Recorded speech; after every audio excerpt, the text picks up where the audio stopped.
Nah, sementara itu, puluhan pramugari Lion Air menghadiri rapat dengar pendapat antara Komisi 5 DPR dengan maskapai Lion Air. Mereka mendengarkan pemaparan dan kritik anggota Dewan terhadap maskapainya.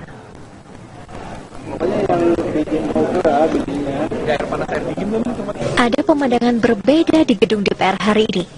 Biasanya, rapat anggota diisi DPR dengan suasana serius hingga tegang, dan terkadang dihadiri oleh para demonstran. Namun hari ini pemandangan tersebut jauh berbeda, karena saat rapat dengar pendapat antara maskapai Lion Air dengan Komisi 5 DPR, ratusan pramugari cantik juga menghadiri rapat tersebut. Suasana ini membuat rapat tersebut menjadi cair dan santai, namun tetap serius karena para anggota tetap mempertanyakan masalah-masalah di Lion Air. Meski demikian, di tengah rapat ada juga anggota DPR yang menceritakan pengalamannya terbang dengan maskapai tersebut dengan santai. Naik batik harus cari bisnis dulu, karena harga ekonomi di Garuda sama dengan harga bisnis di batik. Ya. Enak benar pakai batik, baru pesawatnya baru ya, pramugarinya cantik-cantik juga ya. Di Indonesia. DPR juga mendorong agar maskapai Lion Air memberikan perhatian dan kesejahteraannya kepada karyawannya. Malaya sampai sekarang. Tim TV One mengabarkan. Kami ingin terbang Ambon Dobo, tapi izin rute itu kemudian dicabut. Sementara itu, anggota Komisi 5 DPR RI mencecar Direktur Umum Lion Air Edward Sirait dalam rapat dengar pendapat itu. Dewan mempertanyakan alasan melaporkan Kemenhub ke Bareskrim, dan sementara Direktur Umum Lion Air menyatakan ada perlakuan berbeda terhadap maskapainya. Kita bicara Lion Air, orang pasti akan menjawab delay, itu pasti. Dan bahkan saya sendiri sudah berjanji, kalau ada urusan saya di daerah yang kemudian hanya satu penerbangan tertinggal Lion Air, saya akan tunda. Karena kenapa? Saya banyak mengalami proses-proses yang sangat tidak manusiawi menurut saya. Lion Air ketika kita bicara tentang kondisi dia bicara tentang regulasi, tapi ketika bicara hak customer itu tidak, itu pasti terabaikan. Nah, ketika kita bicara Lion Air, tentunya ini bukan persoalan penghukuman 1-2 kali tiba-tiba muncul penghukuman, tapi ini adalah akumulasi yang terjadi sekian tahun, sekian lama. Delay panjang, narkoba dari pilotnya, terus kemudian hal-hal lain yang kemudian selama ini image daripada Lion Air ini sudah begitu-begitu. Dan memang faktanya adalah bahwa di antara 10 penerbangan Lion Air, untung-untungan kalau ada 2 yang tepat, yang lain pasti delay. Terus kemudian tahun ini ada dua insiden, yaitu pemogokan pilot, kemudian berakibat delay panjang, dan kemudian berujung manajemen melaporkan pilotnya kepada Bareskrim. Pertanyaannya, apakah kemudian sudah dilakukan penindakan? Apakah sudah dilakukan peringatan? Seperti yang dituntut oleh Lion Air, manajemen Lion Air terhadap negara. Jangan kemudian kesalahan internal, terus kemudian mencari pembenaran, terus melakukan hal yang sama. Menjadi tujuan kami datang ke tempat ini tadi, saya pikir latar belakangnya sebenarnya yang sudah dijelaskan teman saya oleh Kapten Daniel, dan beserta kronologis secara lengkap kejadian dan menyangkut yang menjadi catatan-catatan belakangan ini. Pertama, kami merasa ada perbedaan perlakuan, mungkin sudah mendekati kesewenang-wenangan dalam konteks kami berbisnis di Indonesia. Satu contoh, kami ingin terbang Ambon Dobo, tapi izin rute itu kemudian dicabut. Kami sudah sempat jual tiket, jadi izin rutenya kami sudah peroleh, tapi akhirnya dibatalkan 3 hari sebelum itu. Kemudian juga ada beberapa rute yang ingin kami terbangi, seperti Pekanbaru Kerinci, Halim, Tasikmalaya. Sampai sekarang kami belum bisa terbangi juga. Kami juga diminta mengajukan persyaratan-persyaratan yang menurut hemat kami sepertinya susah, karena memang bandara itu juga baru dibuka dan belum ada di bisnis plan. Mungkin itu. Kemudian kami ingin diperlakukan sama dengan perusahaan transportasi lainnya. Kalau memang ada ada kekurangan kami diingatkan sebagai bagian dari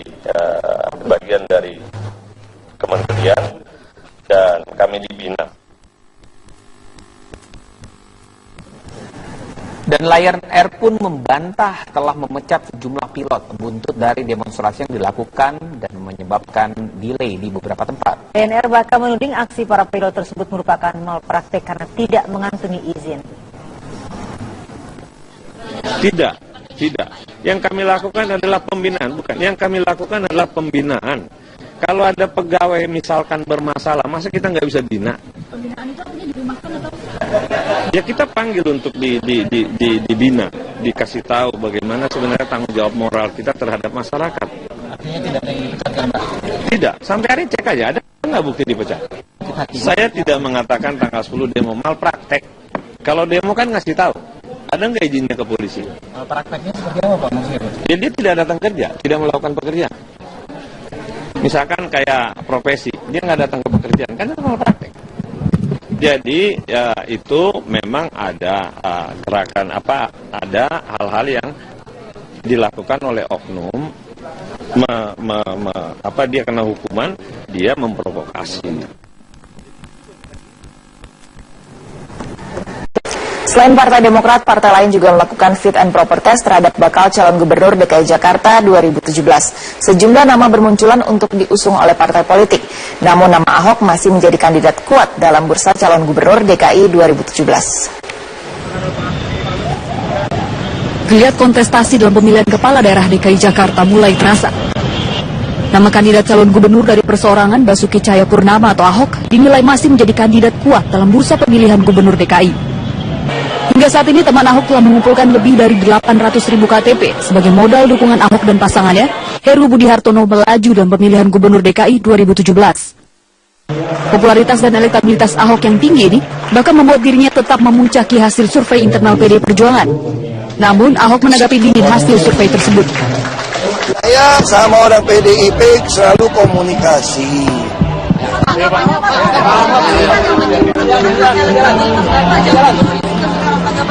Apalah, kan pemilihan tanggal 15. Saya mah nggak muluk-muluk lah. Nyaris kalah juga udah bagus. Tak mau kalah dengan Ahok, partai-partai politik juga mulai menjaring nama-nama yang layak menjadi kandidat calon gubernur DKI. 11 Mei lalu, Partai Demokrasi Indonesia Perjuangan juga menggelar tes penjaringan bakal calon gubernur DKI Jakarta. Fit and proper test ini diikuti setidaknya 26 orang. Namun hingga saat ini belum diketahui apa hasil uji kepatutan dan kelayakan partai berlambang kepala banteng ini. Selain dua partai politik di atas, Partai Gerindra sudah lebih dulu melakukan penjaringan bakal calon gubernur DKI Jakarta dan mengerucut pada 3 nama. Yang sedang kita godok ya, dari birokrasi ada Pak Sekda, Pak Syakumah dan lain-lain. Kalau dari internal sendiri, dari kader sendiri? Kita kan punya kader, itu ada Sandi Uno, kan itu sebagai wakil, sebagai Dewan Pembina di Partai Gerindra. Tentu semua partai berharap kader-kader terbaiknya bisa menjadi calon dan bisa menang dalam pilkada atau pileg dan lain sebagainya. Sesuai tahapan, Komisi Pemilihan Umum akan membuka pendaftaran bagi calon gubernur DKI, baik dari partai politik maupun perseorangan, pada akhir Agustus mendatang. Tim Liputan Metro TV. Hari Kebangkitan Nasional dimaknai sebagai pernyataan perang terhadap kemiskinan oleh pemerintahan Provinsi DKI Jakarta. Sementara ratusan siswa sekolah menengah atas Untak Surabaya, Jawa Timur memperingati Hari Kebangkitan Nasional dengan menulis pesan tentang kebangkitan nasional. Dalam rangka memperingati Hari Kebangkitan Nasional yang jatuh pada hari ini, 20 Mei 2016, jajaran SKPD Pemprov DKI Jakarta menggelar upacara yang dipimpin langsung oleh Gubernur DKI Jakarta Basuki Cahayapurnama. Upacara ini diikuti oleh ratusan peserta yang terdiri dari pegawai negeri sipil atau PNS, aparat TNI, Polri, dan Satpol PP, serta siswa-siswi SMA di Jakarta, serta sejumlah pejabat DKI Jakarta. Usai memimpin upacara, Gubernur Basuki Cahayapurnama menyatakan tantangan terbesar dalam mewujudkan cita-cita kebangkitan nasional di Jakarta adalah memberantas kemiskinan yang disebabkan oleh mafia serta oknum perampas hak rakyat. Ahok meminta agar jajaran aparatur negara serta SKPD ikut serta mewujudkan cita-cita tersebut.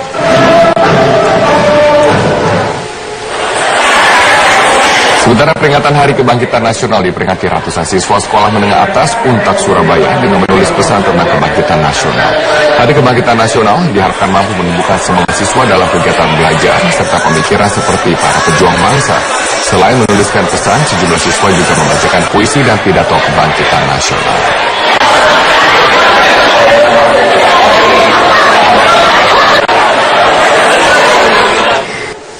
Insiden salah masuk terminal di Bandara Internasional kembali terulang. 48 penumpang penerbangan internasional AirAsia salah masuk terminal domestik di Bandara Ngurah Rai, Bali. Sanksi tegas akhirnya diberikan pihak Kemenhub. Kemenhub tegas memberikan hukuman kepada Lion Air dan AirAsia atas insiden salah masuk terminal di Bandara Internasional Soekarno-Hatta dan Ngurah Rai. Terjadinya 2 insiden salah masuk terminal dalam sepekan ini dirasa sangat fatal dan harus dikenakan sanksi. Pihak imigrasi Bandara Ngurah Rai, Bali bahkan menegaskan apa yang dialami maskapai AirAsia sangat fatal dan membahayakan negara. Kecerobohan AirAsia ini tidak bisa ditolerir. Karena saya takut ini bukan untuk yang pertama kali terjadi. Membahayakan sekali. Karena ini perbatasan imajiner Indonesia itu kan ada di dalam ini. Sudah di dalam ini Bali ini. Tanggal 16 Mei 2016 malam, sebanyak 48 penumpang AirAsia penerbangan KZ509 dari Singapura salah masuk ke terminal domestik dari yang semestinya masuk ke terminal internasional. Dari 48 penumpang yang sempat turun, ada 1 penumpang asal Selandia Baru yang ternyata sempat keluar dari terminal dan bandara. Meski sempat lolos pemeriksaan, penumpang tersebut kembali melapor ke imigrasi Ngurah Rai. Sebelumnya pada tanggal 10 Mei 2016, sebanyak 47 penumpang Lion Air penerbangan JT161 dari Singapura juga salah masuk terminal domestik. Tim Liputan, Metro TV. Terpilihnya Setia Novanto sebagai Ketua Umum Partai Golkar secara tidak langsung mengubah struktur kepengurusan di fraksi Golkar di Parlemen. Rekan kami Mila Amalia akan melaporkan langsung dari gedung Parlemen. Mila, apa saja perubahan yang terjadi di alat kelengkapan Dewan setelah Setia Novanto mundur sebagai Ketua Fraksi Golkar? Ya Robert, tentunya akan ada perubahan atau rotasi bagi anggota fraksi Partai Golkar di alat kelengkapan Dewan DPR setelah Setia Novanto ini berencana untuk mengundurkan diri dari Ketua Fraksi Partai Golkar.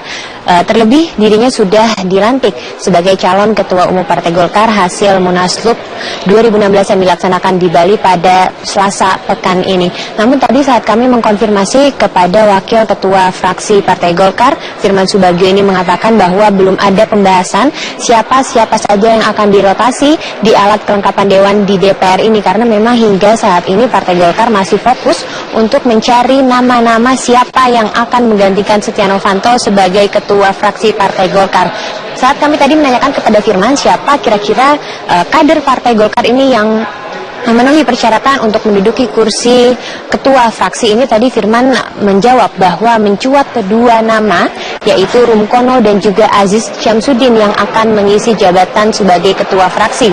Alasannya ini karena Rumkono merupakan seorang politikus senior Partai Golkar, sedangkan Aziz Syamsuddin yang saat ini menjabat sebagai sekretaris fraksi ini merupakan pemegang suara ketiga terbanyak setelah Setia Novanto dan juga Ade Komarudin di dalam pemilihan Ketua Umum Partai Golkar yang dilaksanakan di Munaslup atau ditentukan di Munaslup Bali ini.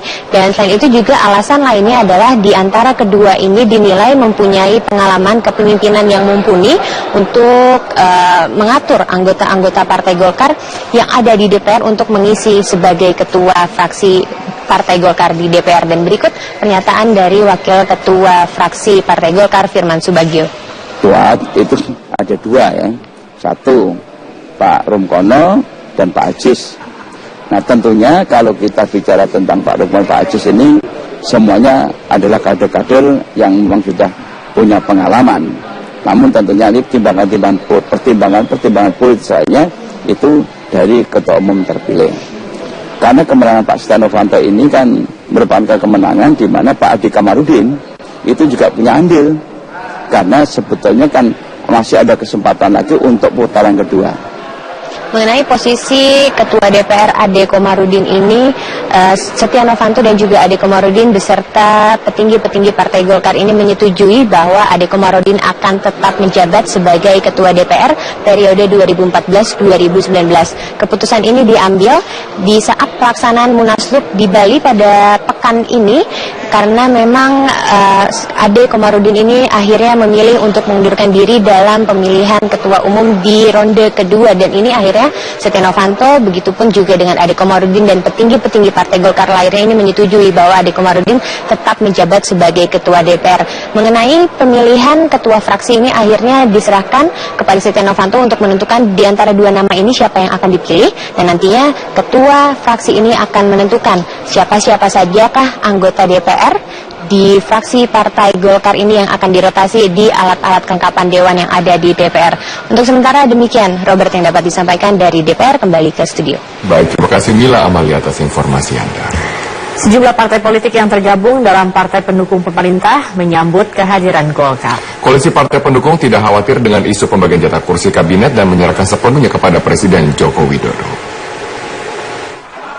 Mohon duduk.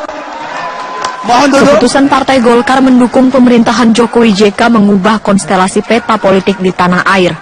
Bahkan merapatnya Golkar dalam partai pendukung pemerintahan disinyalir mempengaruhi pembagian jatah kursi dalam kabinet kerja. Namun sejumlah partai pendukung pemerintah mengaku tidak terpengaruh dengan sikap politik Golkar yang akhirnya memilih mendukung pemerintahan Jokowi JK. Di sisi lain, disadari pula bahwa merombak kabinet sepenuhnya kewenangan Presiden.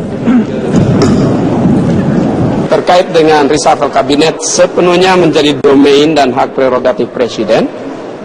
Kami mendukung Presiden untuk bila Presiden merasa perlu untuk mengambil pembantu-pembantunya dari segenap komponen masyarakat, putra-putri Indonesia terbaik, termasuk dari komponen unsur PAN dan Golkar. Ini tidak ada hubungannya dengan bertambah atau berkurangnya porsi kabinet dari fraksi-fraksi atau dari partai-partai pendukung Presiden, tidak ada hubungannya. Ya, kalau terancam belum jelas juga, ya kan, apakah PAN juga dapat menteri itu kan belum jelas, ya, karena itu hak prerogatif Presiden. Tetapi kalau mau lihat fakta sekarang, tentu kader Golkar udah banyak di pemerintahan, ya kan, ada Pak Luhut, ya kan, ada Pak JK, mungkin ada juga yang lain berapresiasi per Golkar. Kita tidak merasa terancam itu, karena dulu ketika masuk ke dalam pemerintahan kan ketika yang kemudian menominasikan Pak Lukman dan diterima oleh Presiden, pada saat itu posisi diminta, bukan meminta. Kalau kemudian karena diminta dan apa yang sudah diberikan mau diminta kembali oleh Presiden, dan kita serahkan sepenuhnya pada kebijakan Presiden. Bergabungnya Golkar dalam barisan koalisi partai pendukung pemerintah justru dinilai menguatkan kinerja pemerintah Joko Widodo Yusuf Kala. Tim Liputan, Metro TV. Komisi Pemberantasan Korupsi akan mengkaji aturan diskresi atau kewenangan mengambil keputusan oleh Gubernur DKI Jakarta terkait dengan proyek reklamasi Pantai Utara Jakarta. Sebelumnya Gubernur DKI Jakarta Basuki Cahayapurnama menyebut ia menggunakan hak diskresi dalam menentukan kontribusi pengembang dalam proyek reklamasi Pantai Utara Jakarta. Agus Raharjo menilai sah-sah saja jika seorang kepala daerah menggunakan hak diskresinya. Namun ia menegaskan ada sejumlah tahapan dalam pengambilan keputusan diskresi. Definisi diskresi diatur dalam pasal 1 angka 9 Undang-Undang Nomor 30 Tahun 2014, yaitu keputusan yang ditetapkan pejabat pemerintahan untuk mengatasi persoalan yang dihadapi dalam penyelenggaraan pemerintahan dan kemudian mencegah stagnasi di dalamnya. KPK akan mengkaji apakah Ahok telah menjalankan diskresi sesuai dengan peraturan yang ada dalam mengatur soal reklamasi Pantai Utara Jakarta. Jadi kalau di tingkat pusat nggak ada peraturannya kan kita bisa membuat perda, bisa membuat pergub. Jangan kemudian kita kalau sebagai birokrat itu bertindak sesuatu tanpa ada acuan peraturan perundang-undangannya, itu kan nggak boleh. Berarti itu sah-sah saja dilakukan, Pak. Nanti dalam perjanjian preman ini, Pak. Loh. Ahok mengatakan ini adalah perjanjian preman. Ya, bukan kalau nggak ada peraturannya ya mungkin kita bertanya, ada tanda tanya besar dong. Kalau peraturan